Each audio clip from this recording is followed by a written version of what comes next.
መድኃኔ ዓለም እኮ ዝም ብሎ እኮ ነው ሰይጣንን ያጠፋው። ዝም ብሎ አጠፋው። ዝም ሰንበትን ሽረሃል፣ ዝም ሕግ ሽረሃል፣ ዝም በደል ፈጽመሃል፣ ዝም እርኩስ ምራቅ ሲተፉበት ዝም ሲገረፍ ዝም ሲጎትቱት ዝም ሲቸነክሩት ዝም ሲወጉት ዝም ዝም አለና በሥራ ተናገረ። እንግዲህ እስኪ የሰማይ አምላክ አለን ብላችሁ ከሆነ እኔን የሰቀላችሁት ሰማይን የፈጠረ ማን እንደሆነ ተመልክቷልና ፀሐይ ጨረቃ ከዋክብትን አጨለማቸው። በቆማችሁበት ምድር ተመክታችሁ ከሆነ መሬትም ቢሆን የኔ መሆኗን እዩ አለና አለቱን ሰነጠቀው።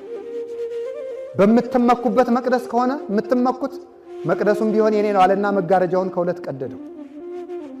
ከሙታን እንነሳለን ብላችሁ የምትመኩ ከሆነ የሙታን አምላክም እኔ ነኝ ብሎ ሙታንን ከመስቀሉ ስር አስነሳቸው። ዝም ብሎ በሥራ ተገለጠ። ክርስቲያን በሥራ ይናገራል።